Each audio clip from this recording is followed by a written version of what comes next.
This is the CBC Morning Report for Monday, October 3rd. I'm Tisha Hines. Good morning to you.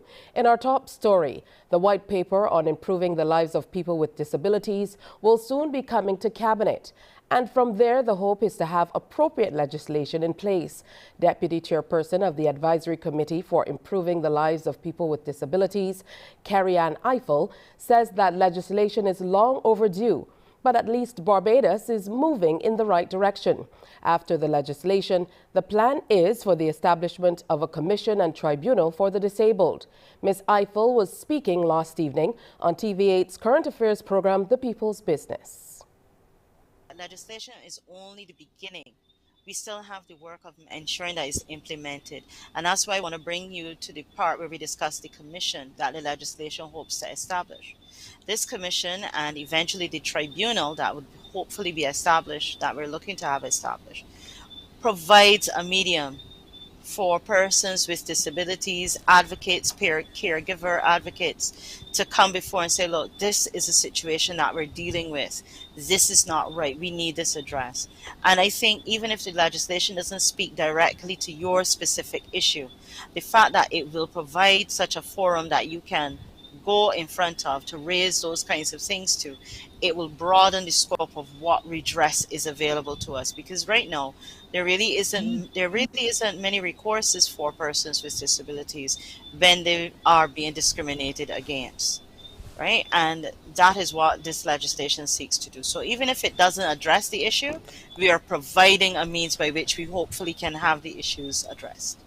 So there have been some steps, but this one is another step, a major one in the road to success for persons with disabilities. And it's long overdue for Barbados. I will say that with no bones. Other Caribbean territories have their legislation. Guyana 2010, the Bahamas 2011. Jamaica did theirs 10 years ago, but they only proclaimed it this year. We have legislation in Haiti, in other countries around the Caribbean. So Barbados is just taking the right step. We've ratified the convention, as both Andrea and I have said before. And this convention calls for legislation. So we're really fulfilling what our obligations are to a community. Now, even before the legislation is put in place, Ms. Eiffel says solutions for some of the problems are being experienced. They've been identified. Persons who are blind, persons who are deaf, also have challenges establishing bank accounts. For example, if you are a person who lives on benefits only, the benefits may not be sufficient to sustain you as an independent householder. You may not have a bill in your name. So proof of address is sometimes the stopping point. You may be very well able to sign, but you don't have any proof of address. You have to get someone from the home. But there are situations where the family members take advantage of you.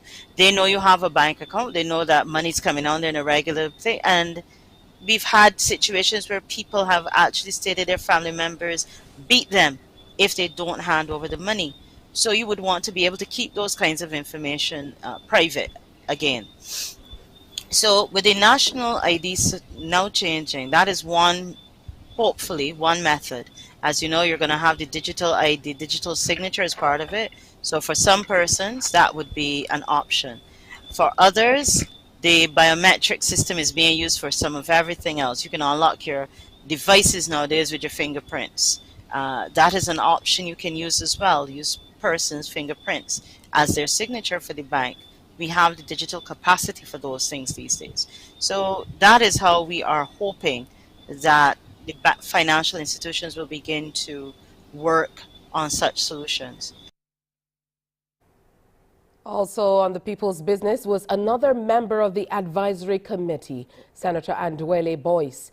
He contended that sign language needs to be expanded to be more inclusive of people, so communication within the disabled community would be better. At the policy level, we need to ensure that more Barbadians are interested in sign language and that more Barbadians are trained in sign language. Because if we are to provide services to persons, persons who are deaf, that is, for instance, we need to be able to communicate with them and communicate with them as effectively as possible. Similarly, with banks, in our conversation with the Banking Association, they, I think, were in some ways taken aback by some of the recommendations and perspectives of persons with disabilities. So we know that, for instance, many ATMs, some ATMs in the country are inaccessible because the doors are smaller, there are no ramps leading to them. Right. Even using the ATMs, for instance, the swiftness at which some of those machines move may present a challenge for persons with disabilities. So, as far as possible, we're responding to all of those things and have highlighted all of those things to the relevant institutions and are no doubt tackling them in the legislation. Coming up next on the CBC Morning Report, updates on the national youth policy, and also we talk to you about the war in Ukraine. Stay with us.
Welcome back to the Morning Report.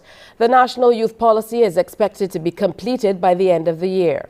Minister of Youth, Sports and Community Empowerment Charles Griffith gave the updated timeline in an interview on the public affairs program One on One, which aired last evening on CBC TV8. Mr. Griffith says by then all the relevant research and documentations should be over. The National Youth Policy is in its final stages. The committee that is tasked with dealing with that would have done all of the necessary research and carry out the investigations. So it is expected in short time that the youth policy will be in place. And this youth policy is dynamic, yes? And it is one of the roadmaps that we're using at the ministry to guide us in terms of the needs that our young people are identifying as problematic for them to progress. So it is a critical piece of a critical document that we will look to see how we can hit all of the roadmap, so to speak, within the youth policy. So that is in place. I would say to you, if I had to provide timelines, I would say probably by the end of the year, the youth policy should be, the final document should be ready for persons to peruse. Minister Griffith also gave a timeline on the construction of a new national stadium. With this, though, there wasn't a specific date, but he did confirm it will be next year. 2023, because we are now in the negotiating phase of having that particular project up and running. So in 2023, we will see us breaking ground for the start of a new national stadium. In addition to that, we are now putting down a new 400 meters track at the Wilde facility. And this will be a kind of training ground, a training facility until the national stadium is up and running. But we are cognizant of the need for a national stadium. I am aware that we need a national stadium. And like I said, plans are in train. As far as elite athletes are concerned, the sports minister says a separate budget will be done to meet some of their financial needs. World Championship bronze medalist Sade Williams, Commonwealth Games bronze medalist Jonathan Jones, and Pan Am cycling gold medalist Amber Joseph were recently asked about their financial requests after they returned home at the end of their seasons. I would have had a discussion with them to find out exactly what areas are stressors for them in terms of financing. And they have identified the areas that they would need resources in order to make things easier for them. And we are putting things in place to ensure that those resources are available to them based on what they would have identified as areas that would require financing for them. In news further afield now, questions about Russia's faltering military operation in Ukraine continue to be raised as Kyiv announced it was in full control of the key eastern city of Lyman after Moscow's troops pulled back. It is Kyiv's most significant battlefield gain in weeks, providing a potential staging post for the increased attacks to the east while heaping further pressure on the Kremlin. The Ukrainian army is repositioning close to the frontline town of Lyman in the Donetsk region of eastern Ukraine. President Putin says this is now part of Russia. But the Ukrainian army is back in control after weeks of heavy fighting. Everywhere you look, devastation is nearly complete. Burnt out Russian and Ukrainian military vehicles, and home after home destroyed. Russian soldiers were forced to retreat from this area, but the Ukrainian army says they are prepared for a counterattack, and one even using, as Russian President Vladimir Putin has implied, the nuclear option. This is also possible on liberated territories, so we don't keep our troops together. We keep them dispersed to ensure maximum safety of our personnel, but it does not affect the performance of their task. Some of its spires have been damaged by the shelling, but this 16th century Russian Orthodox monastery remains relatively unscathed. The level of destruction here proves just how fierce the fighting has been in recent weeks. This Russian Orthodox monastery has been a place of pilgrimage for centuries, but now the Ukrainian soldiers here tell us they fear that the priests inside are sheltering what they describe as Russian collaborators. The bridge to the monastery over the Sevetsky Donetsk River has been blown up on both sides. Unlike most of the population of the village, the priests are still here. This monastery comes under the Moscow Patriarch, which from the start has been destroying Ukraine from the inside. Therefore, we see all these monks as Russian agents. So there's a very high chance they've been hiding collaborators. Some of the few people who stayed and survived the fighting are sheltering in the basement of another damaged nearby church because their homes have been destroyed. Ludmila's husband passed away in May. Her children fled to Kharkiv when the fighting started. We are not leaving because this is our land, our motherland. We are even prepared to live in a dugout if it means we can stay. Another homeless family descend the stairs into the church crypt where they sleep. Their Ukrainian village lies in ruins on land Vladimir Putin says is now part of Russia and has vowed to take full control of by any means. We'll have more news for you coming up, but right now it's time to preview what's coming up on Morning Barbados. Well, we're going to tell you about a new organization called Be Seen, the Barbados Consumer Empowerment Network. Also, conversations on CARICOM as we reflect on the Cubana crash. And St. George Secondary has a big celebration coming up this year. We'll tell you more about that. Plus, we reach out and touch some Bajans afar who might not be that far after all. That's all coming up on this morning's edition of Morning Barbados.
Welcome back to your morning report. Consumers started to pay less for all petroleum products from midnight last night. The price of gasoline has dropped to $4.14 per litre, down 12 cents, while diesel is now $3.90 per litre, a reduction of 4 cents.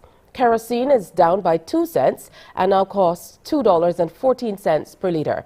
The retail price of the liquefied petroleum gas is $169.63 for the 100-pound cylinder, $47.51 for the 25-pound cylinder, $41.97 for the 22-pound, and $38.16 for the 20-pound. After a 2-year hiatus, the region's largest fundraiser for cancer, the first Caribbean International Walk for the Cure, returned yesterday. CBC's Kishmar Senju reports. A stretch of the ABC Highway starting at Warrens was flooded with pink as Barbadians, young and young at heart, turned out in their thousands in support of the fight. The walk also comes just days into the start of Breast Cancer Awareness Month. Eager Barbadians were happy about its return. I'm feeling quite happy, and I'm glad to be here again this year, 2022. My first, and I'm very excited. I can't wait for it to start to see what it's all about. And I would advise every other young person who able to come and do it to come and support the Cancer Society in this walk. Managing Director for Barbados and the Eastern Caribbean with First Caribbean, Donna Wellington, says the walk is getting bigger every year. We're actually kind of surprised. We thought that it was going to be a kind of muted affair, but for the last couple of days there has been an inordinate rush for shirts, more than we thought that there was, to the point where we've had to kind of go back into even old stock because we didn't want to do more than we needed to. But we found that for the last couple of days there are a lot of folks that wanted shirts and wanted to be involved in this. So we are extremely proud to be a part of this effort. All proceeds raised through the Walk for the Cure will go towards the breast screening program of the Barbados Cancer Society.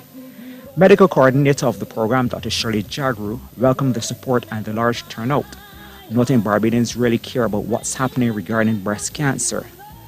Financially, the program has set a lot of targets and is hoping to raise $170,000 through the walk to purchase a stereotactic biopsy machine. We can do it, but we have to get our priorities right. You know what I mean? At the moment, the equipment we have is up to date, state of the art, excellent for diagnosis. And that's what her whole objective of the program is, early detection. Because with early detection, people's lives will be saved. You know, today, breast cancer is no longer a life sentence. It is a chance of recovery. If it's diagnosed early, you have a 99% chance of 5-year survival, you know. So, in actual fact, over the last 2 years, most of our cases that are diagnosed at the breast screening clinic has been between stages 0 to 2. This year marks the breast screening program's 20th anniversary. Kishmar Senjis, CBC News. Great work, Kishmar, and I heard they got some good rain as well. Well, police are continuing to investigate reports of a daring robbery and attempted robbery in the city on Saturday night. One of the victims, who reported his encounter, chose to also alert and warn the public as he detailed his experience in a voice note circulated widely on social media. The man, who did not identify himself, said he was confronted by a gunman while driving along Mason Hall Street. If you're traveling through the city, for the night, do not go to Mason Hall Street. Tonight I was coming to Mason Hall Street about 10 to 10. When I get by Yamaha, I had a man run out in front of my car, pointing a Glock with a laser at me to stop. I refused to stop. I followed my instincts, duck and gas it. And it is sense of me ducking and gassing it, almost to the top of the junction of Boxes Road and Mason Hall Street, and trying to peep over the dashboard. I could see the laser on my dashboard. The unknown man added that while he was reporting the matter at a police station, a man and a woman arrived to report their car was stolen by a gunman on the same Mason Hall Street. He also went on to say he was unhappy with the response of lawmen when he first called and then visited the station to report the incident. Acting Communications and Public Affairs Officer with the Barbados Police Service, Inspector Stephen Griffith, responded to that complaint. These matters are actively under investigation at this time. With respect to the allegation that the police acted irresponsibly when the incidents were reported, a senior police officer has been appointed to investigate the complaint. The Barbados Police Service will continue to serve and protect this country at the highest level and appeal to the public for any information which can assist in identifying persons involved in these matters. All information received will be strictly confidential. In news from further afield, Bermuda's government is providing an ease for grocery shoppers. A range of foodstuff will be cheaper after government there tabled customs duty cuts on 21 items. Customs duty is set to be eliminated on 21 essential goods, including bread and butter, chicken and ground beef, laundry and dish detergent, diapers and menstrual products. The move was promised by Premier David Burt in July and tabled in the House today. The relief comes as Bermuda's fiscal performance in the 2021 to 2022 financial year is reportedly better than expected, with last year's budget deficit now projected $44 million below estimates. Government promised in this year's budget statement to use half of any improved performance to provide economic relief. The customs duty cut for 21 items. How are you going to monitor that grocers and retailers are passing that customs relief onto the consumer? One of the changes that we made in the Cost of Living Commission Act was to require for essential goods for retailers and to report the price of those goods. So that is certainly something that will be covered by the Department of Consumer Affairs, and the Attorney General will certainly be able to address those questions when we come to the House of Assembly next week. Benefits won't be felt immediately, as the measures still need to be debated in the House, and the price of items already imported or on the shelves is unlikely to change. And what's indeed some sad news from Jamaica, more than 20 guidance counselors were dispatched to provide grief counseling to staff and students at a high school following the fatal stabbing of a student there. Less than a month after school reopened for face-to-face learning for the new school year, and already the sector is overwhelmed by grief. Grief over a tragic end met by a student and cadet member from the Kingston Technical High School. Principal Malton Chambers says a day later, the loss was even more evident. The school is still in shock. We're very saddened by the very unfortunate incident, and we're asking the public to exercise some level of consideration for the affected family. Currently, we have grief counselors here from the Ministry of Education. We have over 20 of them who have been providing counseling for our students, our staff, and parents. Campbell notes much support has been provided by other institutions and the Education Ministry, proving critical to their coping mechanism. He says the tragedy underscores more conflict resolution skills are needed in schools and communities. But for the most part, we have been coping. It has been very difficult and challenging for us. It is also a wake-up call for us in the education system to ensure that we do as best as possible to ensure that all our children are equipped with the necessary skills and tools to resolve conflicts. Because we know we have to cater to children who are coming from communities that have different issues, crime and violence, and they would have been out for almost 2 years unsupervised in unstructured communities. As we take you to the UK, Liz Truss has doubled down on her controversial tax-cutting agenda, telling Conservative rebels that she is, quote, going to do things differently and that there's no option but to change.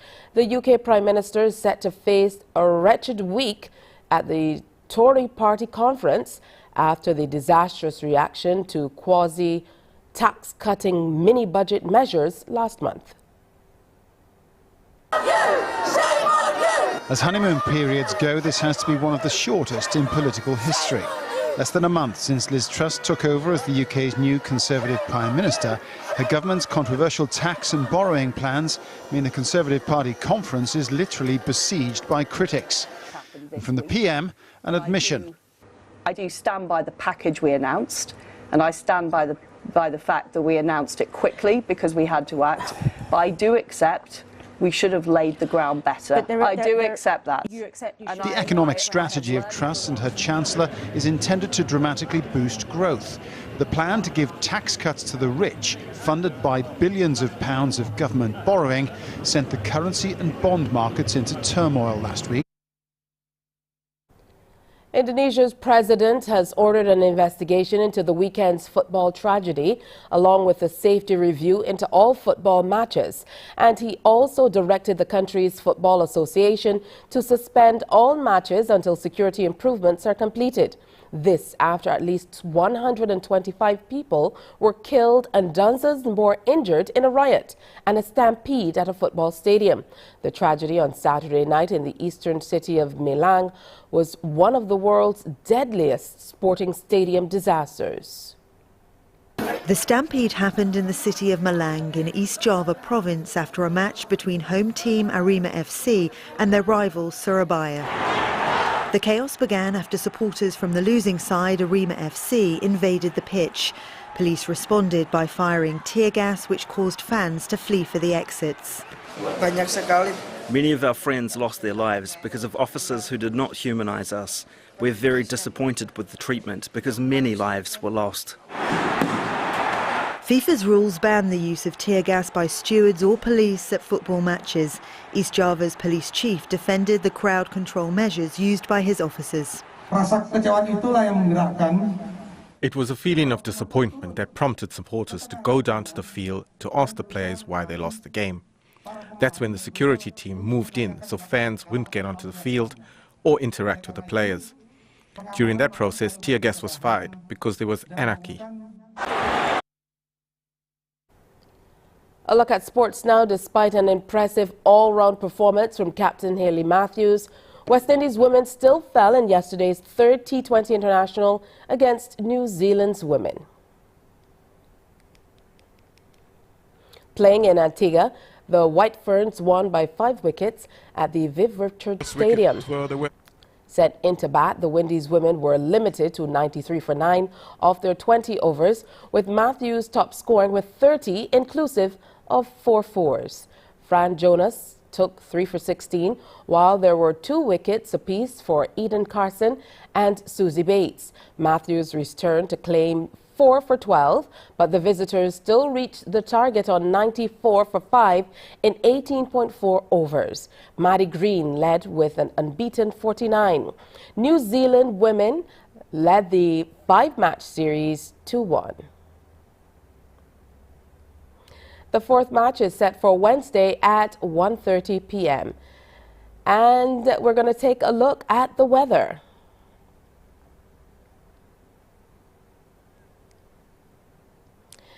It's currently 28 degrees, but feels somewhat like 33 degrees outside. The humidity stands at 81%, barometric pressure 1013 millibars, and the winds are blowing out of the east at 16 kilometers per hour.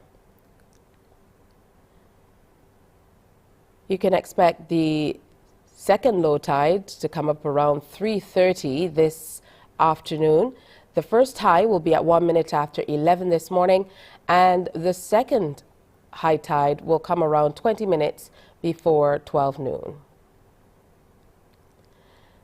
Sea conditions smooth to moderate in open water, with swells ranging from 1 to 1.5 meters and increasing. It will be sunny with cloudy periods and occasional brief light to moderate scattered showers today. And a mix of clear skies and clouds with a few brief scattered light to moderate showers later this evening and into tonight. Now let's peek at the temperatures in a few international cities, from London to Toronto. And those temperatures are definitely looking pretty cool as compared to here in Barbados.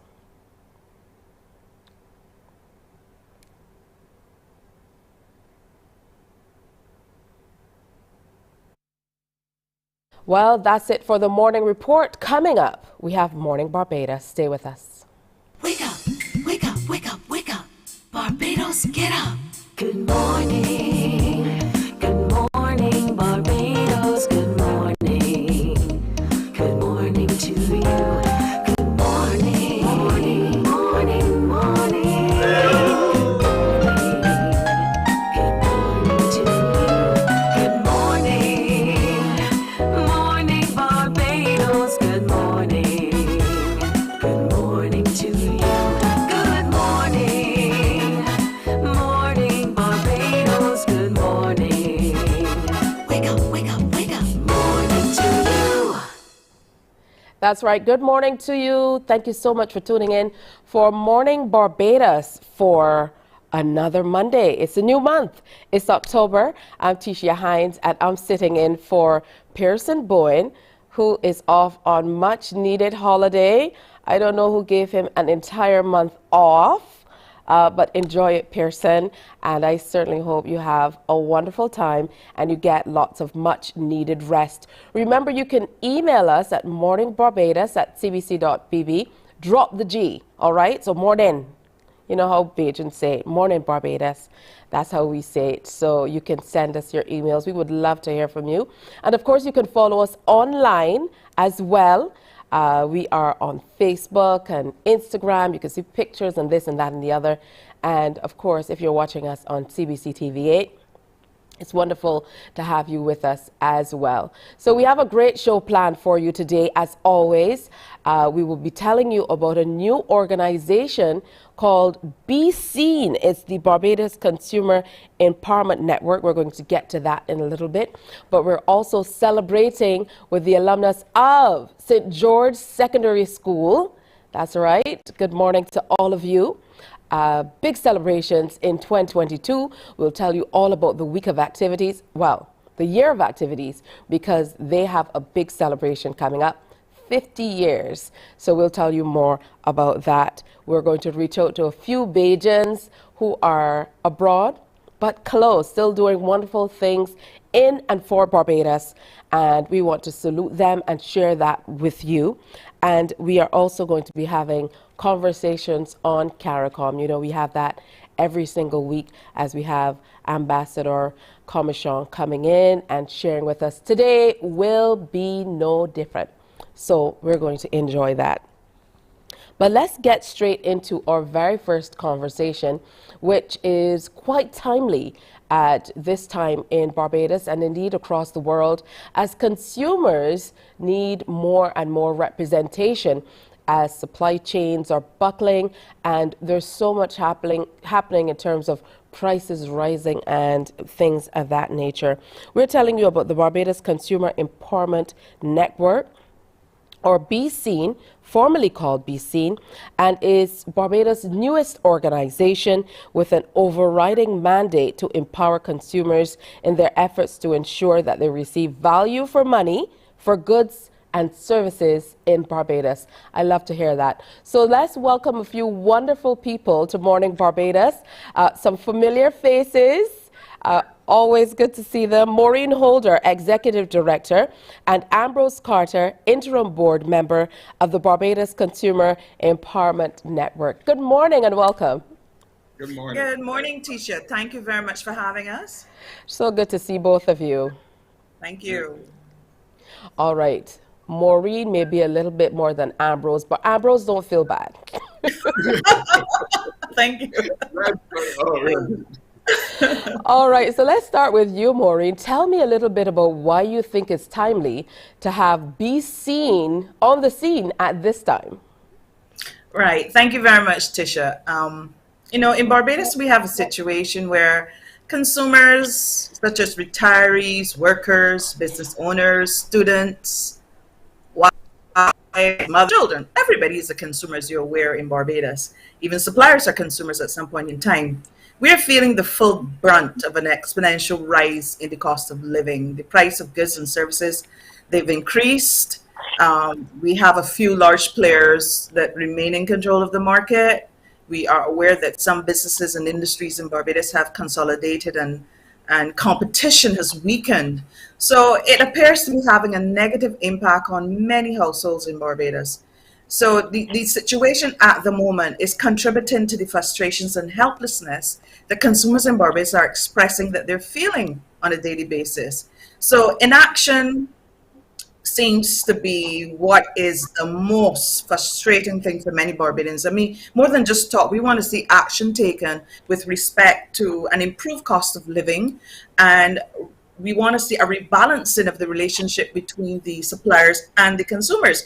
And consumers are really seeking a stronger voice in the marketplace. And we want to do that through education, through advocacy, as well as offer other functional support by equipping consumers with the necessary skills, knowledge, information, and the confidence to really exercise their right and take action against unfair practices. So BCN, in a nutshell, recognizes the importance of it, recognize how important it is for consumers to make the best choice when it comes to products and services, and knowing that an organization such as ours out there looking out for their interests, I think would create a more satisfied and less frustrated consumer. So that's what we're about. We're founded, we have an interim board of 5 people. We have myself and Ambrose Carter, we have Lynette Eastman, we have Erica Smith, we have Leah Howell, we have Mitchison Beckles, and we are right now looking to grow and expand, and that's why this morning program is important, because we want to call out people to join our organization, because there's strength in numbers, and we want an organization that is membership driven, and we need people on board to help us carry out the tasks that we envision to carry out on behalf of consumers. So it's really a clarion call for Barbadians to join BCN and to become members and actively participate in our mission in what we're doing. And I was very pleased to hear this morning about the prices of gasoline, petroleum products has decreased. Equally, the story on Bermuda, where 21 items, they decided to remove some of the customs duty from 21 items, even though that is still to be debated in Parliament. But what I'll say about Bermuda, if I want to make the comparison between Barbados and Bermuda, Bermuda is a colony still, and its healthcare system, from what I can recall, is subsidized by the British government, the UK government. So that in itself might be able to help Bermudans or might help the politicians make the decision to reduce the cost of living in particular areas, because there are other parts of Bermuda that are subsidized, and we heard about their GDP just now, which is decreased significantly, and those are good signs for any economy in this time. But Barbados, we know quite different. Quite a mouthful, Maureen. Quite a mouthful. So we want to take small bites so that we bring our consumers along with us. And you made quite a few points. I want to tackle consumer advocacy, and I'm going to go over to Ambrose to talk to us about this. Ambrose, you know, what makes a consumer an advocate? Talk to us about the difference, because we hear a lot of us, and in Barbados, everybody is talking about it, or you might get a few WhatsApp messages and so on, but very few people are engaging in a way that's really impactful a lot of the time. So what makes a consumer an advocate? Well, you asked a very important question, and as you know, like you said, we will discuss these things with ourselves in our own groups, in the rum shops on the corner, in the blocks. But what we need to do is inform the customers that their voice will be more heard if we are organized, like Maureen said, and we need really to get organized. Consumers have the right to be informed.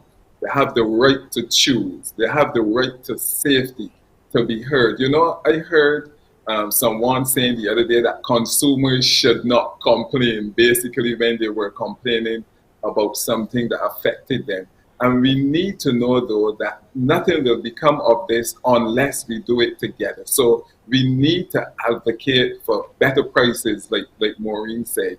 We need to have our problems corrected. Consumers need to be educated, and they have the right to service goods.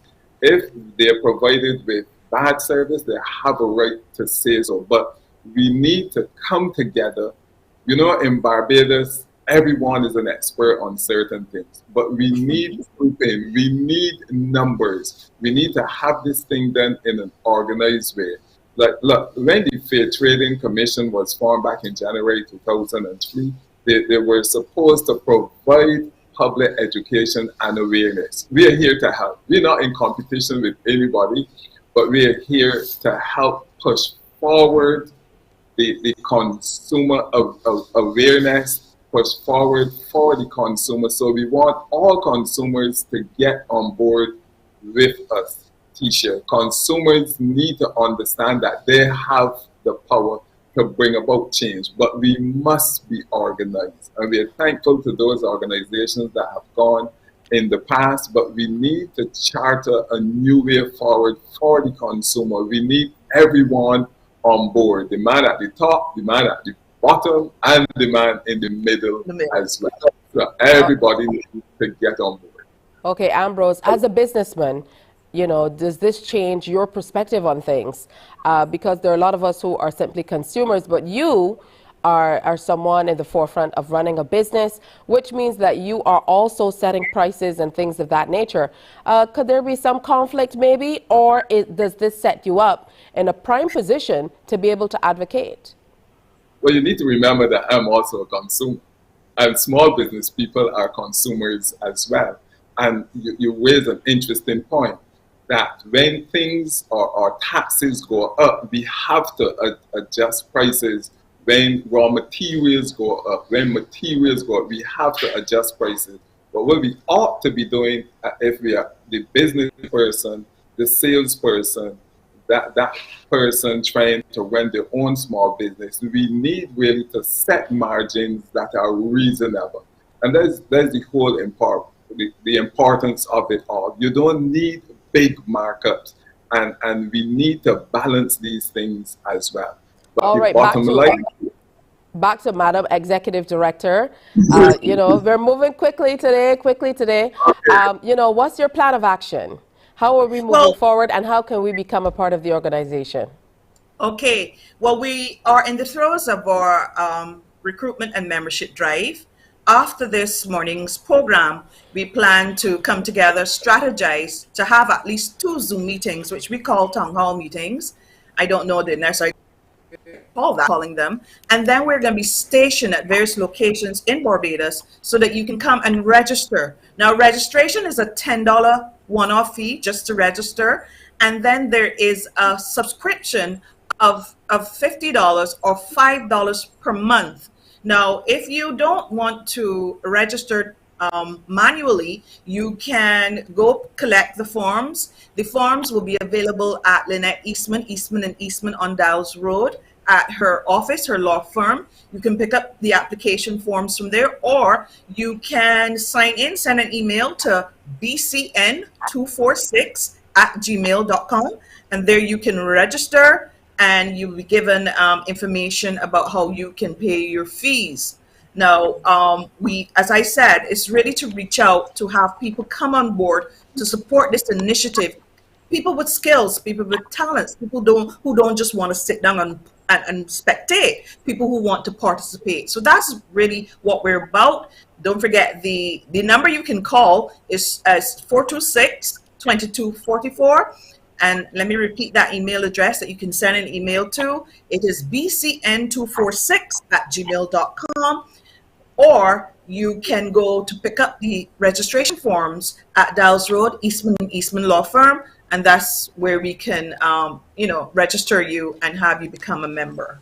Oh, thank you so much for coming in this morning. Maureen Holder, Executive Director of the Barbados Consumer Empowerment Network, or BCEN. And we also had Ambrose Carter, Interim Board Member. We definitely have to continue our conversation and talk more about the work that you are doing. Have a wonderful day. Thank you, Tisha. Coming up, conversations on CARICOM.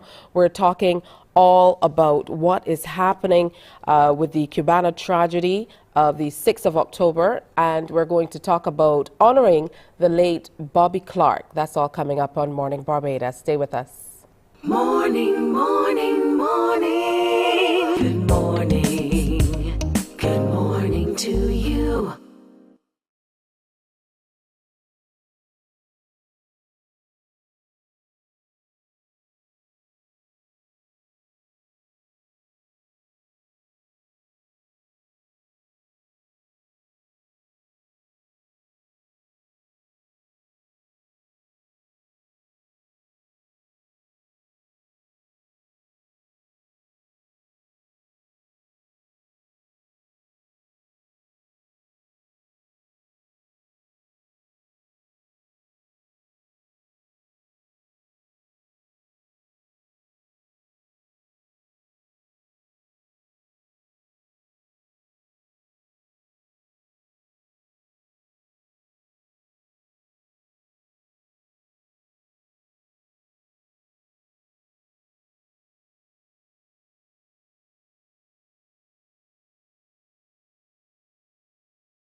Morning, morning. Good morning.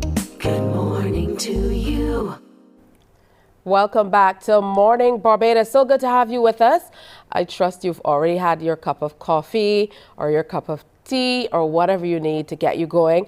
Now, these days, traffic is absolutely crazy. So make sure you get out of the house early if you have to. Good thing we're on Facebook. So if you have to go back and look after, you can still get all this wonderful information as you go through your day or later in the evening when you're relaxing. It's time now for conversations on CARICOM, and we'd like to welcome the ambassador to come on in and share with us. You're so accustomed to seeing Ambassador Commissiong's face. He needs no formal introduction, but pleasantries. Good morning to you and welcome. Yes, good morning, Tisha. It's a pleasure to see you. I normally see Pearson's face. It's nice to see a female face. I agree. All right, Yes. so let's get into, I remember speaking with you a few years ago. This was obviously pre-COVID, everybody says that now, when we had the rep from Cuba here in Barbados come into the studio on 94.7 FM, and we talked all about the Cubana crash and the significance October 6th and stuff like that. And at that time, there were so many things that I learned about it that I think Barbadians do not even know, even as much as the monument in Paynes Bay. So this morning, I'm so happy that we're revisiting that. I know that the anniversary is coming up on October 6th. So let's talk all about the activities that are planned leading up to and after. Well, Tisha, as you know, every year we commemorate that tragedy that occurred in Barbados 46 years ago on the 6th October 1976, when a Cubana airline, a civilian airline full of passengers, was blown out of the skies of Barbados, and all 73 persons on board perished. And so this is an annual commemoration, but this year is a very special commemoration because this year is the 50th anniversary year of the establishment of diplomatic and other relations between Barbados and Cuba, and CARICOM and Cuba. Barbados, Trinidad, Guyana, and Jamaica led the way in 1972 in establishing those relations. And what makes it special this year as well is that we are marking the passing of the great Bobby Clark. And you really cannot talk about Cuba without talking about and reflecting on Bobby Clark, because he really was the architect. If there's a primary architect of relations between both Barbados and Cuba, but CARICOM and Cuba, you really have to give the credit to Bobby Clark. He first visited Cuba in 1964, just 5 years after the triumph of the revolution. And from that visit, he really started to work on developing this relationship between our Caribbean region and Cuba. So if today we see all the benefits of that relationship, the medical teams, the hundreds of Barbadians who have gone on scholarship to Cuba, the technical cooperation, the coaches, the Cuban coaches in Barbados, a lot of that credit has to go to Bobby. So the commemorations this year, on this Thursday, the 6th of October, we have our usual commemoration at the Pains Bay Monument at 10 o'clock in the morning. But it's special again because we have just carried out a refurbishing and an improvement of the Cubana Monument at Pains Bay. So we will be rededicating that monument this year. The presiding over that rededication will be the Bishop of the Methodist Church, Bishop Derek Richards. We will also have our special guest of honor, Dame Billy Miller. She was the Minister of Foreign Affairs who actually conceptualized that monument. So it will be a very special commemorative ceremony on Thursday at Pains Bay, commencing at 10 o'clock. Also a highlight of the coming days will be the tribute to Bobby Clark. We will be paying tribute to Bobby Clark at Golden Square on Sunday, the 9th of October. Golden Square is the home of the heroes, so that's the right place to pay tribute to Bobby. And a number of dignitaries from across the Caribbean will be coming to Barbados to pay tribute. Prime Minister Ralph Gonzalez from St. Vincent, for example, Kafra Cambon from Trinidad, Peggy Nesfield from Grenada. Several Caribbean personalities will be coming to Barbados to pay tribute to Bobby. And there are other activities we have for over the next few days, but I'll begin with those two. All right, let's talk a little bit about the developments that we would have seen over the years, just the major ones in that relationship that we talked about, the establishment of the diplomatic relationship with Cuba. Let's talk about some of the inroads that we've made over the years, the major things that have happened. Well, when our four then independent English-speaking Caribbean countries recognized Cuba in 1972, Cuba was reeling from an assault by the US government and the Organization of American States, in that they had virtually totally isolated Cuba in this hemisphere. They had a policy that no country was to have any relations with Cuba, and most of the countries of this hemisphere fell in line with that policy. The only two that defied them were Canada and Mexico. Everybody else fell in line. So when these four very small, the smallest then independent countries of the hemisphere, came together in 1972 to make that historic decision to say, look, US government, look, OAS, we are newly independent countries, but no one will tell us what our policy will be. We recognize Cuba as part of our Caribbean family of nations, and we will recognize them and have relations with them. That was very, very, very historic, very instrumental, and that actually broke the ice. And then everybody else in the hemisphere, all the other countries, followed the lead of those four Caribbean countries and recognized Cuba. However, the US continues to apply this blockade or embargo to Cuba. And that has been going on now for 60 years. And President Donald Trump made it even worse, because days before he was to leave office in January of 2021, he took the very vindictive step of placing Cuba on the US State Department's list of countries that sponsor terrorism. So the irony of it all, here is this country that has suffered so much from terrorism against it, including that 6th of October bombing of the Cubana aircraft in Barbados, which was a precedent-setting act of terrorism. 25 years before 9/11, here were terrorists targeting a civilian airline full of passengers to commit an act of terrorism. So the irony of it is that Cuba, which has been the main victim of terrorism, I mean, Cuba has suffered from 713 terrorist acts. 3,500 Cubans have lost their lives because of terrorist attacks on Cuba. Cuba has suffered the loss of billions of dollars because of terrorism.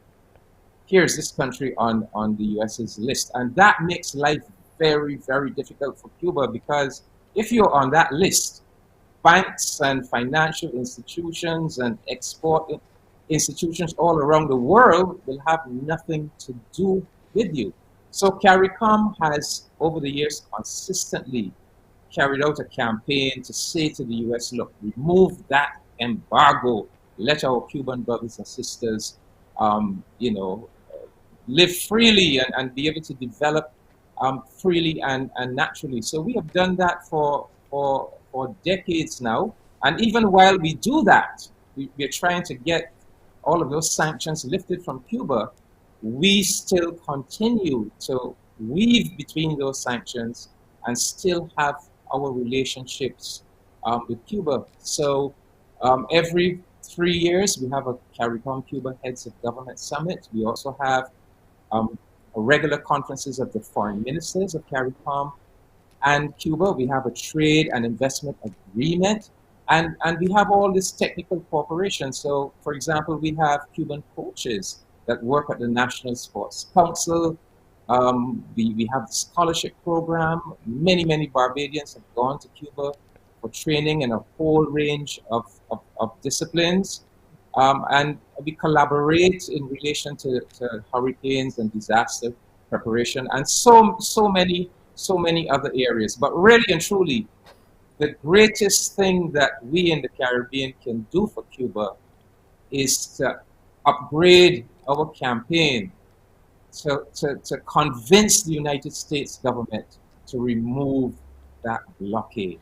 Now, I think that a good place for us to start is by finding out exactly what happened during our research, if we don't already know, and looking into all the circumstances around, what is happening with Cuba. But as we look to commemorate the terrorist act on October 6th, I know that there is a documentary film that is going to be screened. Tell us more.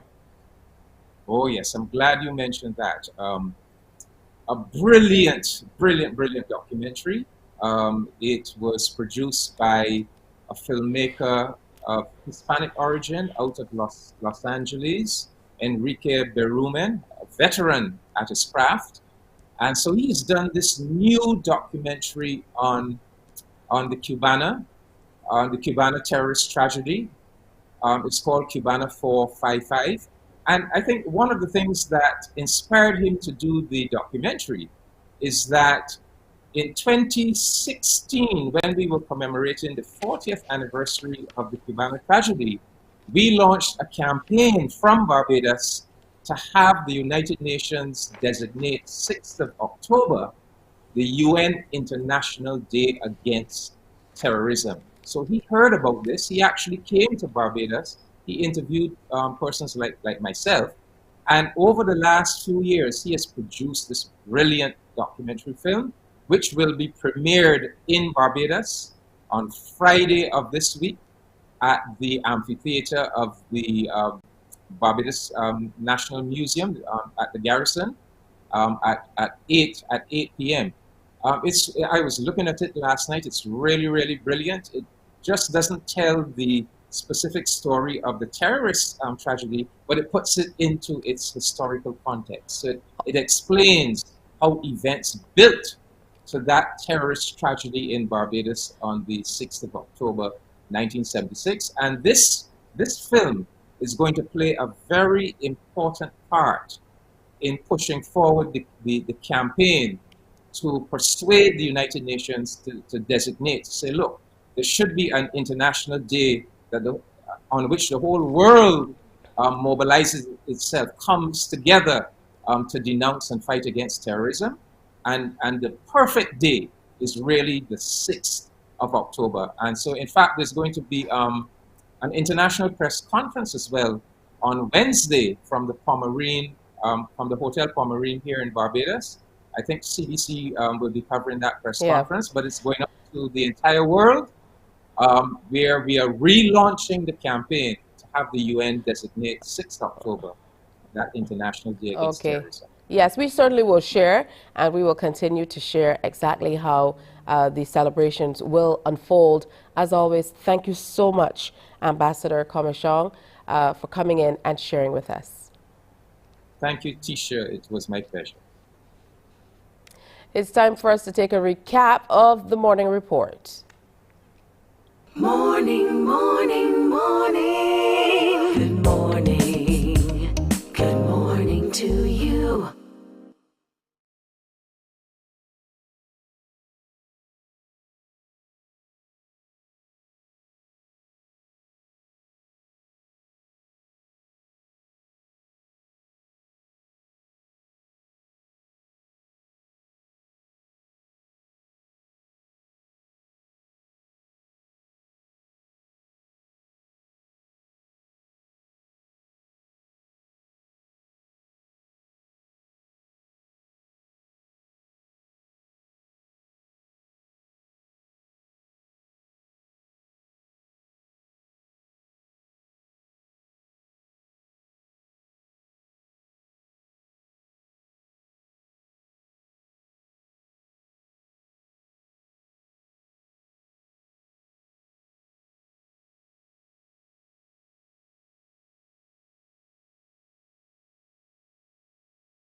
Morning, morning, morning. Good morning.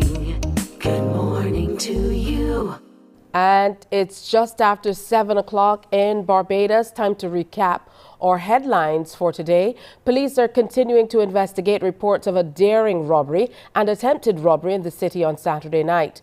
One of the victims who reported his encounter chose to alert and warn the public as he detailed his experience in a voice note widely circulated on social media.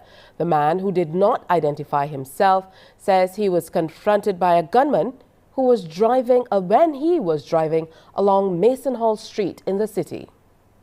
If you're traveling through the city for the night, do not go to Mason Hall Street. Tonight I was coming to Mason Hall Street about 10 to 10. When I get by Yamaha, I had a man run out in front of my car, pointing a Glock with a laser at me to stop. I refused to stop. I followed my instincts, duck and gas it. And it says to me ducking and gassing it, almost to the top of the junction of Boxes Road and Mason Hall Street, and trying to peep over the dashboard, I could see the laser on my dashboard. The unknown man added that while he was reporting the matter at a police station, a man and a woman arrived to report their car was stolen by a gunman on the said Mason Hall Street. He also went on to say he was unhappy with the response of lawmen when he first called and then visited the station to report the incident. Acting Communications and Public Affairs Officer with the Barbados Police Service, Inspector Stephen Griffith, responded to that complaint. These matters are actively under investigation at this time. With respect to the allegation that the police acted irresponsibly when the incidents were reported, a senior police officer has been appointed to investigate the complaint. The Barbados Police Service will continue to serve and protect this country at the highest level and appeal to the public for any information which can assist in identifying persons involved in these matters. All information received will be strictly confidential. In the meantime, we definitely must be vigilant. Now, the white paper on improving the lives of people with disabilities will soon be coming to Cabinet. And from there, the hope is to have appropriate legislation in place. Deputy Chairperson of the Advisory Committee for Improving the Lives of People with Disabilities, Carrie-Ann Eiffel, says that legislation is long overdue, but at least Barbados is moving in the right direction. After the legislation, the plan is for the establishment of a commission and tribunal for the disabled. Ms. Eiffel was speaking on last evening's TV8's current affairs program, The People's Business. legislation is only the beginning. We still have the work of ensuring that it's implemented. And that's why I want to bring you to the part where we discuss the commission that the legislation hopes to establish. This commission and eventually the tribunal that would hopefully be established, that we're looking to have established, provides a medium for persons with disabilities, advocates, caregiver advocates to come before and say, look, this is a situation that we're dealing with. This is not right. We need this addressed. And I think even if the legislation doesn't speak directly to your specific issue, the fact that it will provide such a forum that you can go in front of to raise those kinds of things to, it will broaden the scope of what redress is available to us. Because right now, there really isn't many recourses for persons with disabilities when they are being discriminated against, right? And that is what this legislation seeks to do. So even if it doesn't address the issue, we are providing a means by which we hopefully can have the issues addressed. So there have been some steps, but this one is another step, a major one in the road to success for persons with disabilities. And it's long overdue for Barbados. I will say that with no bones. Other Caribbean territories have their legislation. Guyana 2010, the Bahamas 2011. Jamaica did theirs 10 years ago, but they only proclaimed it this year. We have legislation in Haiti, in other countries around the Caribbean. So Barbados is just taking the right step. We've ratified the convention, as both Handwell and I have said before. And this convention calls for legislation. So we're really fulfilling what our obligations are to a community. The National Youth Policy is expected to be completed by the end of the year. Minister of Youth, Sports and Community Empowerment, Charles Griffith, gave the updated timeline in an interview on the public affairs program One-on-One, which aired last night on CBC TV8. Mr. Griffith says by then all the relevant research and documentations should be over. The National Youth Policy is in its final stages. The committee that is tasked with dealing with that would have done all of the necessary research and carry out the investigations. So it is expected in short time that the youth policy will be in place. And this youth policy is dynamic, yes? And it is one of the roadmaps that we're using at the ministry to guide us in terms of the needs that our young people are identifying as problematic for them to progress. So it is a critical piece of a critical document that we will look to see how we can hit all of the roadmap, so to speak, within the youth policy. So that is in place. I would say to you, if I had to provide timelines, I would say probably by the end of the year, the youth policy should be, the final document should be ready for persons to peruse. And a bit of good news, consumers started to pay less for all petroleum products from midnight last night. The price of gasoline has dropped to $4.14 per litre, down 12 cents, while diesel is now $3.90 per litre, a reduction of 4 cents. Kerosene is down by 2 cents and now costs $2.14 per litre. The retail price of the liquefied petroleum gas is now $169.63 for the 100-pound cylinder, $47.51 for the 25-pound cylinder, $41.97 for the 22-pound, and $38.16 for the 20-pound cylinder. And that's a look at what's happening news-wise. We're going to take a break and come on back with more on Morning Barbados. Stay with us. Morning, morning, morning. Good morning. Good morning to you.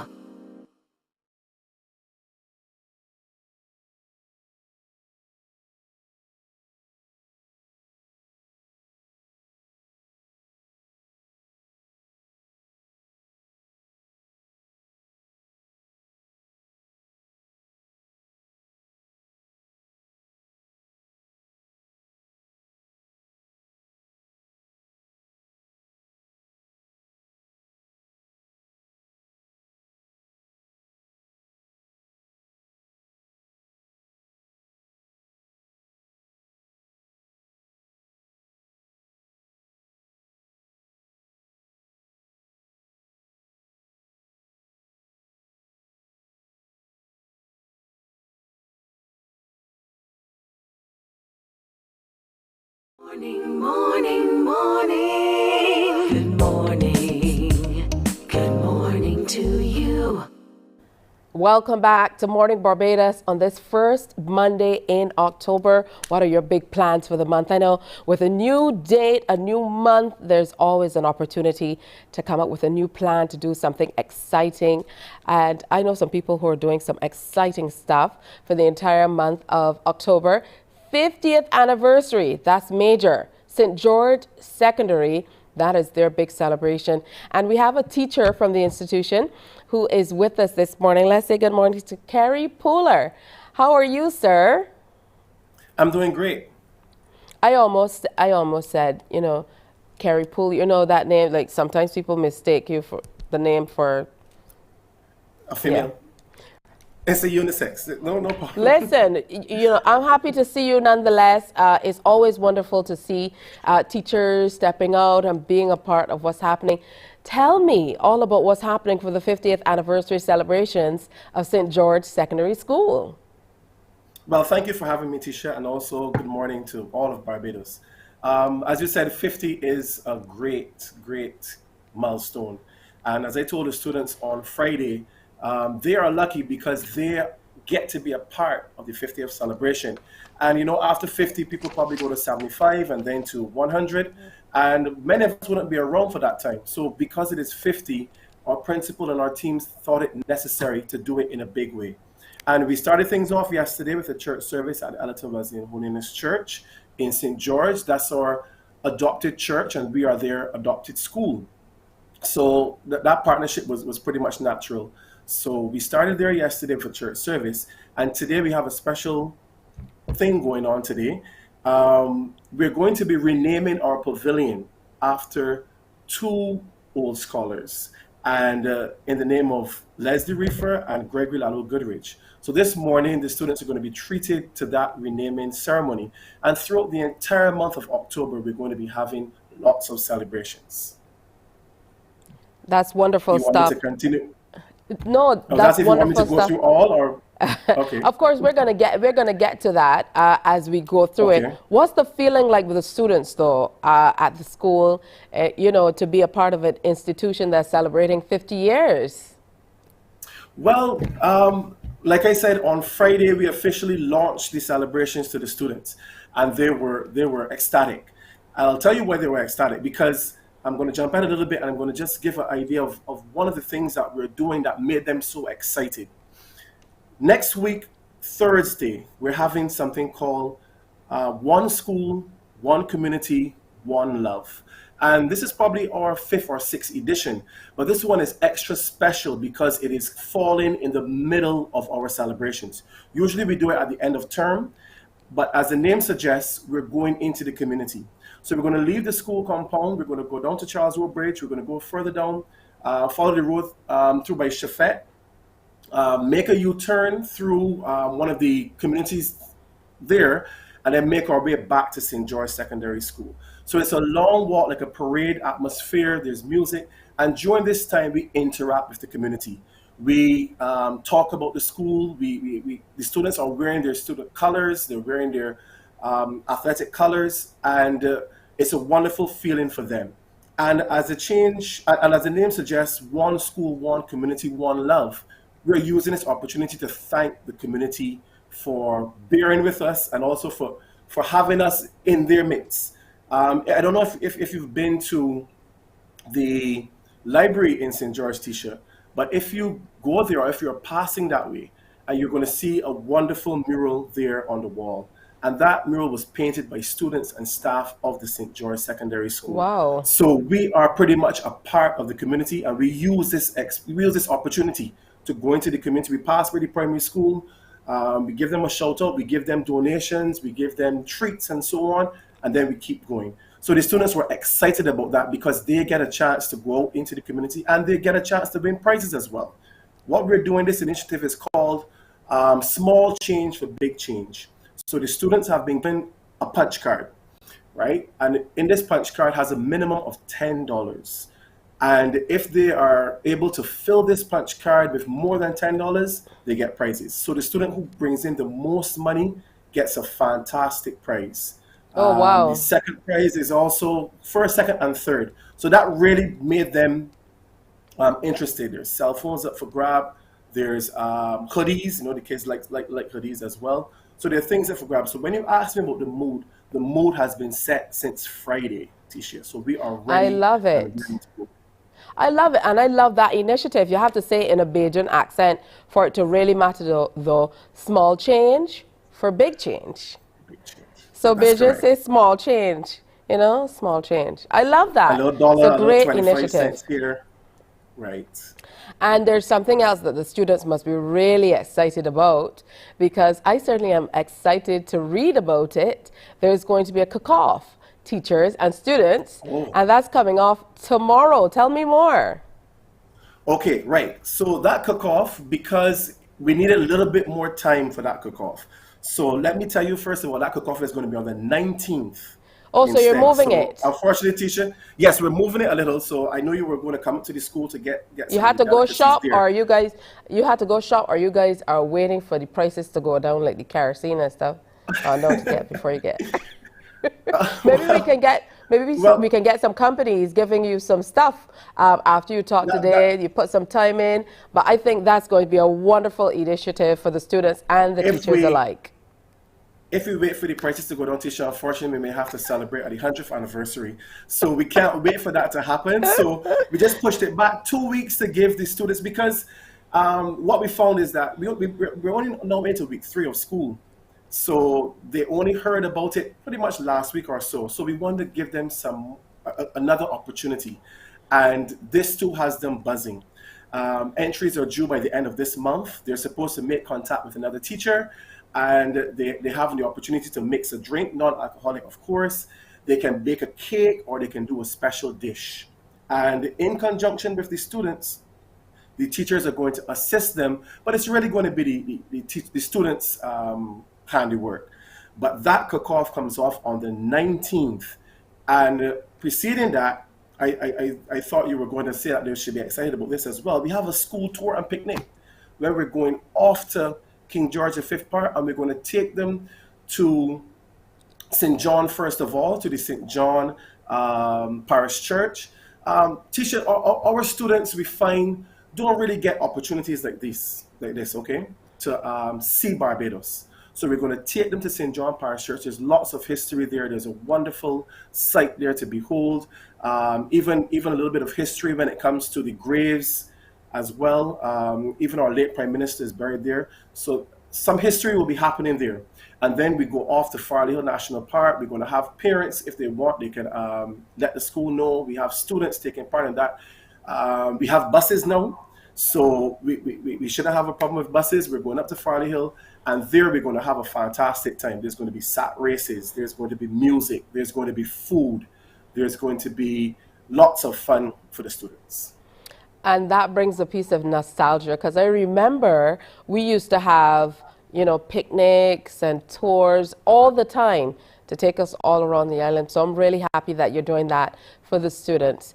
I know the Alumni Association, they're also involved, and they're going to have their chance to do some wonderful stuff with and for the students and for themselves as well. Yes. Well, the alumni is interspersed throughout our entire celebrations. We have an international chapter that plays an integral part to what we do in the life of the school, not only during anniversary times, but graduation. At graduation time, they send items for the students for graduation, and they're responsible for sending some of the gowns, some of the shipping. We can send things to them, and they send them to us. So we really want to thank that international chapter. But the local chapter also plays an integral part. And throughout the entire month, members of the alumni, past students, will be coming into the school and doing motivational talks. They'll be taking part in our morning assembly or morning devotions, as we call them at school. They will be having talks. They will be, let me just take a quick look here. They will be part of our celebrations in terms of even coming to the picnic. Some of them will be, I'm sure, will be coming. They're going to be doing motivational talks with the students, as I said, and I'm sure they're going to be part of our open day, which comes off on the 26th, later on in the month. So they play an important part, because without them, there would have been no school. And we started a bit quickly because I didn't even get a chance to tell you the theme for the month. The theme is constantly aspiring, always achieving, celebrating 50 years of success. And I want to key in on that word success. The school has been and is successful. We're moving to a point now where we want persons to see St. George Secondary School as a school of choice, not a school that you end up at. But when we have that discussion about for kids at 11 years old and 10 years old, where do you want to go to school? What do you want to do? We want to hear them saying, Mommy or Daddy, I want to come to St. George Secondary School because we're doing amazing things at the school. We have a wide curriculum that offers things from aquaponics all the way up to your usual English and maths. We have CVQs, CXCs, everything you can think of. So we are a school of choice and we're celebrating 50 years of success. And that's where the alumni comes in, because without them, we wouldn't have been successful. And I know that your students do really well in agriculture as well. I had an opportunity to go and speak with some of the students who did the qualifications and did really, really well. I know you have a Facebook page, so go check out the Facebook page for more of the information. IG as well. If you want to find it. You're also on Instagram. Definitely ahead of the time. SGSS_Barbados. SGSS_Barbados. Easy to find. Let me go follow you quickly right now, so I don't forget. Sounds good. I have my phone. I'll make sure that I can see you coming up. But so it's SGSS and everyone knows you can just click that search icon. There you go. Click that search icon and click on SGSS and you see us there. So those two photos there, we're going to update this as the month goes on. The latest pics, we have the picnic. That's there because we want the students to be prepared for that. So go on our page, check it out, like us, as the kids say, subscribe to our page, you know. Let's get as many likes as we can, as many followers as we can. Who knows, maybe we can get a tip from YouTube or something like that. All right, Mr. Pula, you're showing the age now. Talk about subscribe to our page. Just go follow, it's fine, man. All right, no problem. Anyways, trying to keep up with the times. Happy anniversary to you, all of the teachers, the principal, the students, the past students, the community, because the community helps to make the school as well. Thank you for coming on and have a wonderful day, a great week, and an amazing month with your celebrations. Thank you very much. And there's football and netball as well. Almost forgot that. We can't have celebrations without sports. So we have a great netballer here in the studio right now, in our producer Alicia Alves. I'm going to send her over. Send her over, let us see us. And what final plug, we have a teacher celebrating a birthday today. So I want to say happy birthday to you, Miss Curtin. And you'll be showered with gifts and loves from the student and the staff today. Well, I know she must be a sweet lady because my nephew's birthday is today as well. His name is Andre, and he is just an amazing guy. He's actually 30 today. Don't ask me any questions about age. And my niece was 25 yesterday. So happy birthday to you, Avi. But I'm not going to call out Miss Curtin's age. But as we say, life begins at. That's all I'll say. I'm not calling any numbers. You can't get me trapped. All right, Mr. Kerry Pooler, thank you so much, a teacher at the St. George Secondary School, telling us all about the 50th anniversary celebrations. Thank you so much. Thank you. Coming up on Morning Barbados, Barbadians afar come near to share with us how they're participating in events and creating opportunities here in Barbados as they stay afar. That's all coming up. Stay with us. Morning, morning, morning. Good morning. Good morning to you.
Morning, morning. Good morning. Good morning to you. Good morning to you. I'm hoping that you had your cup of coffee already and you're getting ready to hit the road. If you've made a decision that you're going to wait a little longer before you go out, just might be it. I know we had some early morning showers. Make sure you walk with your umbrella if you need to. Send the little ones off with their umbrellas as well. As we start the month of October, let's start it on a high note. All right. Good morning to those of you who are working in the travel industry, travel and leisure. And, you know, you guys are getting a little busy as we move into another phase post-COVID. All right. So we told you we were going to reach out to a few Barbadians today. Usually we do Bajans afar and we do one today. There are two. So we're going to start with Janice Snag. That sounds like a real Bajan name. You know, they say there's a Bajan everywhere. And Janice is joining us from Canada. Good morning to you, Janice. Good morning, Tisha. How are you? I am doing well. How are you? I am great. Thank you. All right, so I understand that you worked in the financial services sector for many, many years in different capacities. And then at some point you decided, okay, I'm going to go back to school and start again. Tell me about that move. Yes, it was like, okay, the second half of my life, I wanted to count for something. I wanted to be about, you know, making change and creating change in the world. So I went back to school and did a community worker program, which was also double designated for social service worker. And I graduated with honors in 2018 at the George Brown College. Oh, congratulations. That must have been a real feat, and we are indeed proud of you. Now let's bring the Bajan roots home. Where are you from here in BIM? I'm from the Bushall area, close to the stadium, the National Stadium. So yes, and close to Combermere School. So I frequent that school a lot when they had BIMSHA and all those programs going on. Yeah, and you've been living outside of Barbados for close to 30 years, I'm told? That's correct. So what took you away from our shores? Just opportunities, just, you know, to broaden my horizons, and pretty much that was it. And I had family here too who wanted me to come and just have that experience. Talk to me about the differences. I know some of them are subtle, many of them are stark. Moving from a little beautiful island like Barbados to a metropolis in some city in Canada.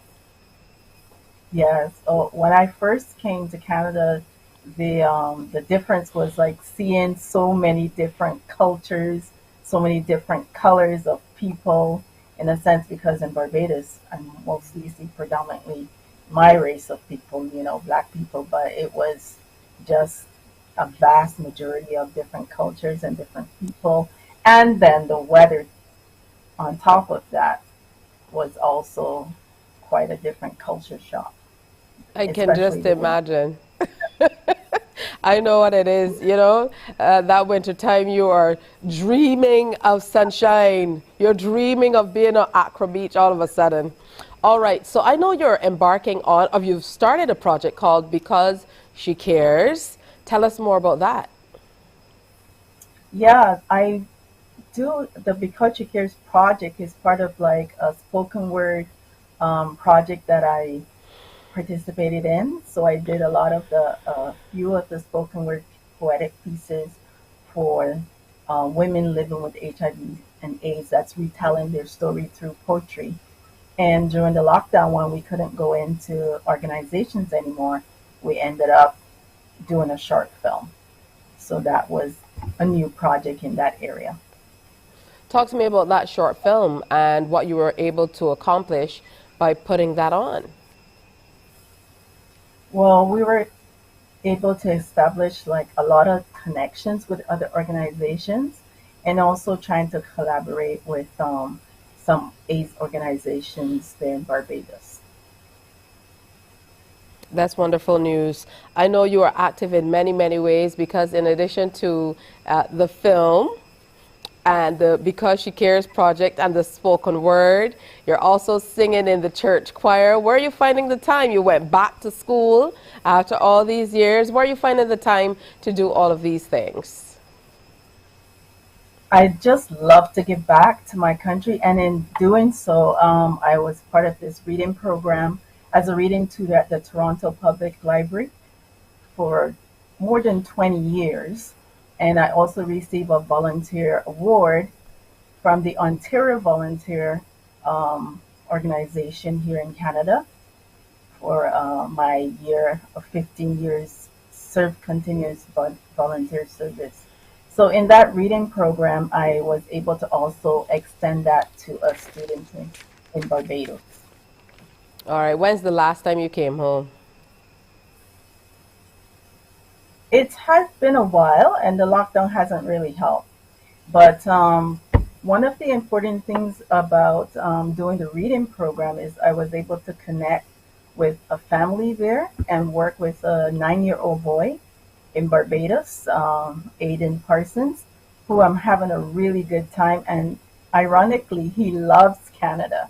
He hasn't been to Canada, but he hopes to come to Canada one day. And I'm not only giving back to helping with the reading, I also try to help out wherever I can with other young people. Back in April of 2020, I did nominate Trinity Clark to be part of the Live in Barbados magazine, Exceptional Kids. And my nomination and my story on her was accepted, and she was able to do a photo shoot and be featured in the Live in Barbados magazine.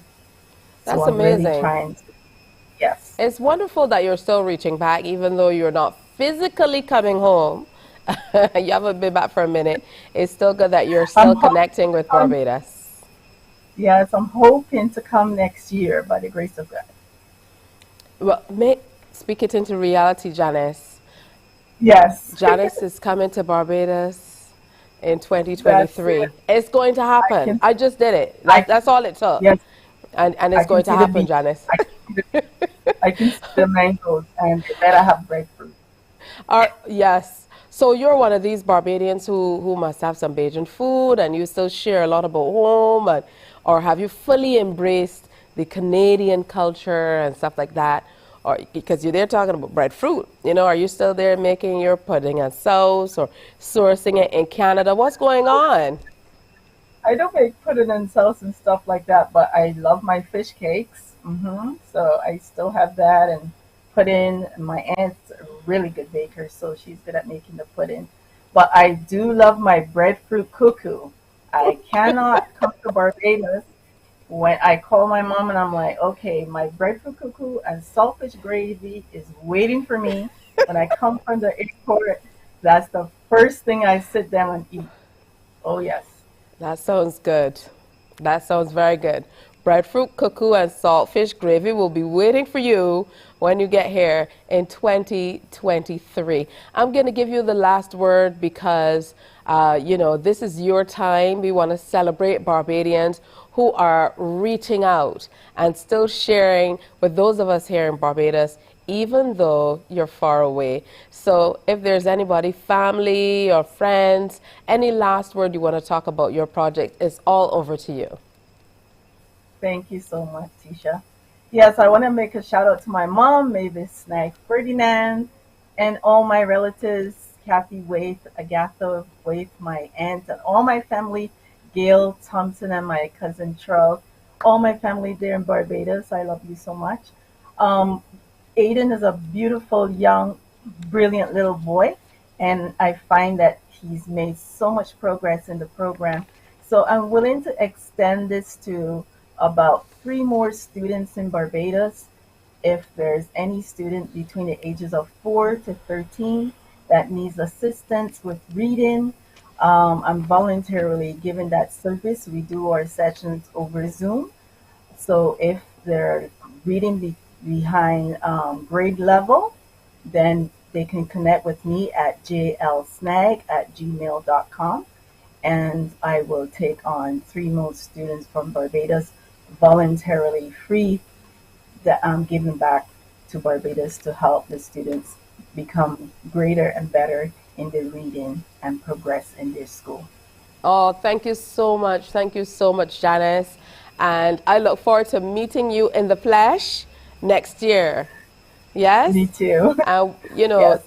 who knows? I might be delivering the breadfruit cuckoo. Thank Okay. you. Wonderful you to so connect with you. Have a wonderful day, a great week ahead, and do continue what you're doing. Wonderful work. Thank you, Tisha. Have a great day. And you. All right. What are you up to? I don't know. I hope that you have your thinking caps on because we have some wonderful word scrambles coming up. I want to get you engaged, get you going for the day, get those brains going. So make sure you stay with us here on Morning Barbados. Before we get to the word scrambles, so we're going to connect with another Bajan afar. That's next.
Welcome back to Morning Barbados.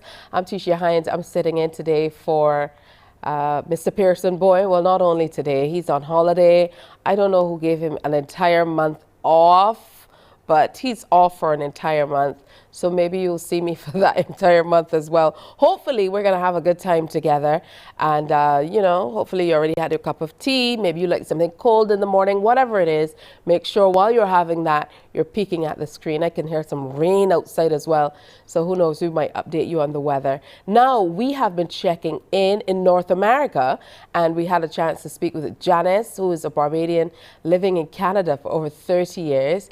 And now we have a young man by the name of Zashay Cox, who is living in the USA, and he is the owner of a company called Bonachet, and he just launched a new clothing line of that name. So he's joining us to tell us more about that. Good morning. Good morning. Good morning. How are you? I'm doing well, thank you. How are you? I'm great. I'm great this morning. Good stuff. First of all, tell me about this clothing line. How did you get into clothing, designing clothing, first of all? Well, thank you so much for having me. I just want to say good morning to Barbados. Well, I got into clothing from time I was in Barbados. I used to always enjoy fashion. My role model, Kudos Design, hats off to her. I watched her for a long period of time, and I was very interested in it. When I moved here, in college, I used to design hoodies. I don't know if you remember the Dazzle machine. I used to design hoodies, and I just love the creative process of it. So it was a start from Barbados right up to college. Oh, that's wonderful. And I'm glad that you were able to move forward with that and get things going. So it's one thing to have a wonderful idea and another thing to have it come to fruition. So talk to me about being able to bring this clothing line. Well, I must give a hats off to my business partner, Bonifacio Lujan. We both thought of this idea together. The vision behind it was we just wanted to create an experience and not just another brand. Just awakening people's sense of sight, smell, and touch when it came to clothing. We want to incorporate those three. me about the line. Can I get something in this bonachet? Is it for guys? A little something for everybody? Talk to me. So the clothing line is unisex. You know, we have multiple pieces. We have jeans, jackets. Also, we have, I'll show you here real quick. We have a unisex piece here. You know what I mean? A short pants set. We have those in various colors. And I just want to give a shout out to Ramon Bad, Lead Pipe, and Sadis, who rocked it for the carnival season in Barbados and up here in America. So that was a great idea. We have caps, as you see, hoodies. And the great thing I love about this, and I got to give a shout out to my business partner also, is that all of our lettering are glow in the dark. So, of course, when you turn the lights off, the bonus is going to glow in the dark. And listen, you have me sold with the trident in there already. I'm already in love. Let me see that. Let me see that pink outfit again, because that looks like that would look really good on our guy back here, technical guy Ruel. He really loves pink. Let's see that. Ooh, all right. Looking good with the spot of that's beautiful. Yeah. Thank you, thank you, thank you. Talk to me about the workmanship quickly, Zashe. You know, it's okay to come with a wonderful idea, but people want quality. Talk to me about how you were able to get the quality that you needed. Well, that's a great question. We had a lot of ups and downs in the beginning before we even started. And what we did was we purchased a lot of samples just to get the right fit on your skin. If it walked on your skin, if you washed it and it's strong, it was a no-go. So what we had to do, of course, we bought some blanks and we outsourced a lot of our work to get that quality product for customers. You know, that when they wear our bonus shade product, the retention rate will be very high and they will always keep coming back for more. What I really love is that this came to fruition in 2020 when there was so much fear going on. You know, you were saying, I am chasing my dreams. I'm going for success. Yes, yes, yes, yes. When it comes to that, you know, as you just said, the pandemic was happening and, you know, we were very, very skeptical if we should do it or not. But, you know, our big thing was, you know, run through fear and chase success. If we don't do it now, when would we be able to do it? And just like our Barbadian motto says, you know, pride in industry. And that's why, as you will see, the trident will be in every piece of bonus share design. That sounds really, really exciting. Now, where can we get your clothing? I know that you might be looking to get your clothing in some big retail stores as well. Hopefully, one day I can walk into that flagship store on 34th Street and say, I'm going to get me some bonachet, but we want to be able to access it here and indeed across the region as well. So talk to me about the inroads you're making in terms of distribution. Listen, thank you so much. We are having a soft launch in Barbados on October 16th. It will be a soft launch where we'll be using our local talent. I want to give a shout out to ABI Photography, Kimon Grosvenor. He's the CEO of that company. He's helping me bring that into fruition. And for that soft launch, we would have numerous products in Barbados and looking to actually get into stores in Barbados. What impact do you think moving away from Barbados had on your love for fashion? You know, it's good that it has come to fruition now, but do you think it took for you to be in a different space, a different place, to be able to make this happen? Yes, I definitely had to, because as you know, when you travel, your mind opens up and you see different things, you know? So we see the concept of what is possible versus, well, you know, you can't do it because of this, you can't do it because of that. When you move abroad, you know, so to say, anything is possible. You can definitely do anything. So for me, it was a no-brainer. That move was definitely necessary. All right, who do you want to see in these clothes? I know you talked about Lead Pipe and Sadis and a few others donning it for crop over, which I missed. I have to catch up though. I'm going to catch up.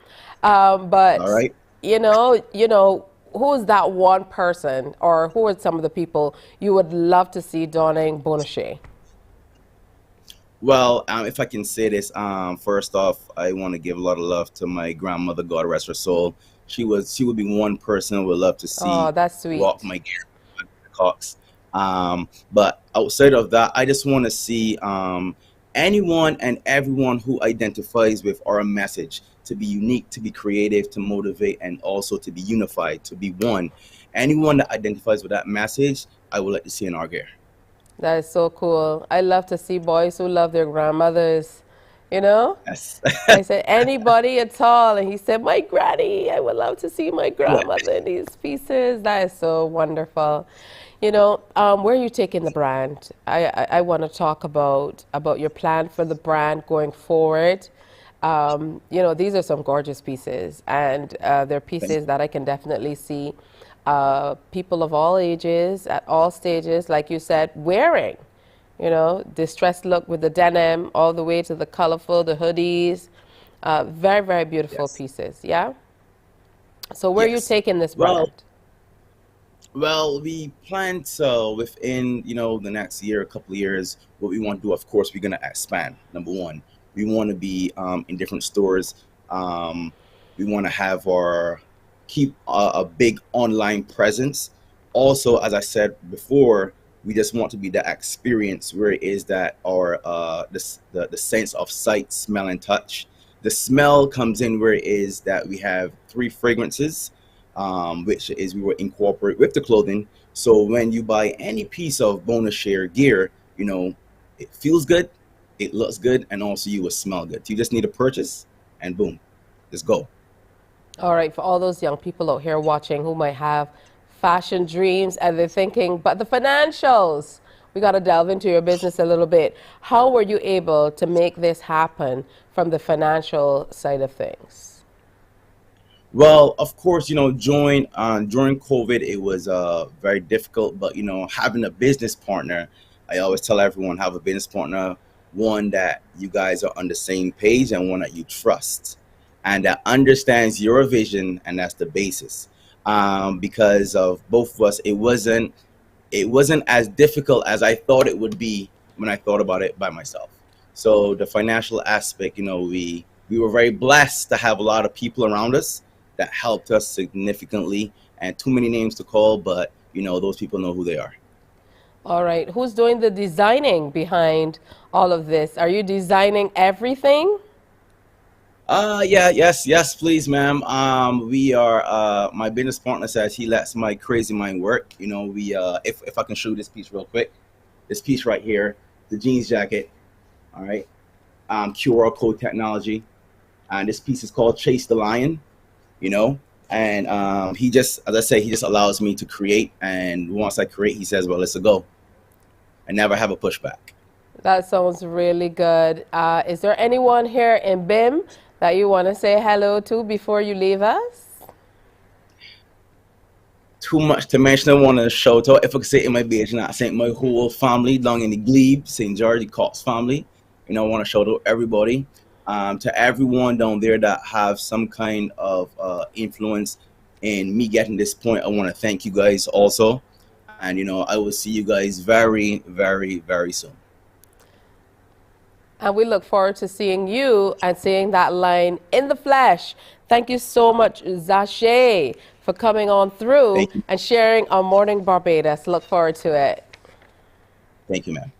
All right, that's Zache Cox, a Barbadian who's living in the U.S., but he just launched a clothing line. So look out for that. Definitely some beautiful pieces. Hey, let's play some games. That's coming up next. If you want to find out more, you have to stay. We're going to give you an opportunity to come on through. You know the call digits. Let's have a little fun after the break.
Morning, morning, morning. Good morning. Good morning to you. Good morning to you and welcome back to Morning Barbados. We are in the last few minutes. Woo, it's already 8 minutes before 8 o'clock. Can you believe that? The time just goes by so quickly. I'm so happy to be with you this morning, even though it's bright and early and I have to get accustomed to these kind of hours again. But I'm an early morning girl. I know some people are evening people. I'm a morning person. So that's A-OK. Remember, you can reach out to us online, Morning Barbados at cbc.bb. That's morning without the G, because that's what we say in Barbados, right? Morning, morning, how you doing? Morning, you home, you going where? Howdy, children? You know, all that good stuff. So watch and follow us online as well. We're on Facebook too. All right, time for the fantastic game on Scramble. Get to the phone line. Remember, you're calling 228-5562 or 228-5563. On Scramble, this word, I have to look. Let me see what's going on here. I got it already. But do you? Call those numbers 228-5562 or 228-5563. If you can unscramble, it's 3 words. Let me see. That's it. Simple. I know you can get that. So get to the phone line and let me see how that brain is working bright and early on this Monday morning, the first Monday in October. It's a new month as we go through the year at breakneck speed. You definitely want to check this out. And do you want a clue? I don't know. You have to call and maybe I'll think about giving you a clue. But this shouldn't be too difficult for you to unscramble 3 words. Let's go to the phone line. Good morning. Hello. Good morning. Hi, how are you? I'm well, thanks. How are you? I'm doing well, thanks. Where are you calling me from? St. Philip. St. Philip. It sounds like it's raining. Is that rain in the background? No, that's Spanish. Or that's just a bad phone line connection? No, I don't think so. All right. On Scramble, do you have the answer? Yes, I do. What's the answer? It's licking your mouth. They told me that I was supposed to hold a serious face and say, are you sure? Is that right? But I mean, like, you got it at the first go. I can't, you know. Now, you have to use it in context. So give me a sentence with licking your mouth. Shirley, well, you know, I see you I passed you this morning down the road licking your mouth there with Gertie. You mean Gertie from the nation? Possibly. Thank you so much, Miss St. Philip. You have a wonderful day today. And don't let nobody catch you licking your mouth. All right? All right. Next one. I cannot tell you the first word that came to my mind when I saw these letters. I had to put on the glasses to look good. All right. Yes, good. Okay, so I have it. But do you? 228-5562 or 228-5563. Unscramble these letters and tell me the word. Where are you calling me from? I want people from all across the island. So we have St. Philip, of course, already. You know, first for everything, east, sun rising, you know how it goes. St. Philip always has to be first. That's just what it is. I'm kidding. No bad feelings here. I love everywhere in Barbados. So call me up and let me know what this word is and let me know where you are on the island. Maybe you're at home, maybe you're heading out to work, you know, maybe you're retired. I know we have a lot of retired people who are kicking back, and I know you guys don't relax. I know you're out in the garden, you're doing your various chores, you're heading out to pay your bills and stuff like that, and doing a little bit of relaxation as well, because I know, of course, Q in the community is back, so you're having a good time. So let's go back to the phone line. Good morning. Hi, good morning. Good morning. Where are you calling me from? I'm calling you from Christchurch. Christchurch. Okay, so we're coming down the line. We're on the south. All right. Are you ready for this big shot question here? Yes, please. I think so. All right. What is the word? Unscramble it. Is it bacchanal? It is bacchanal. Listen, I'm not good at the poker face. I'm not good at the poker face. But that is good. Now you have to use it in context. Well, I just passed a bacchanal down the road. What was happening? Huh? What was happening? Them people down there doing a Juvie bacchanal. I love it. What are your plans for today? I'm just going to take the daughter to school now and just have a relaxation. All right. Well, you travel safely. What's your daughter's name? Shirley Walcott. Good morning, darling. Have a great day at school. And you have a good day too, Dad. Don't get in the bacchanal here. No bacchanal for me. No bacchanal. Have a good one. Okay, thank you. All right, we're going to take a break here and come back with more on Morning Barbados. Stay with us. Morning, morning, morning. Good morning. Good morning to you.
Morning, morning, morning. Good morning.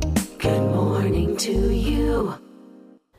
Well, that's it for today's edition of Morning Barbados. I want to thank you so much for joining me. Be sure to come on back tomorrow. Follow us online as well. Stay sweet and don't forget to wear your smile. I'm Tishia Hines. Have a great day. Wake up, wake up, wake up, wake up. Barbados, get up. Good morning.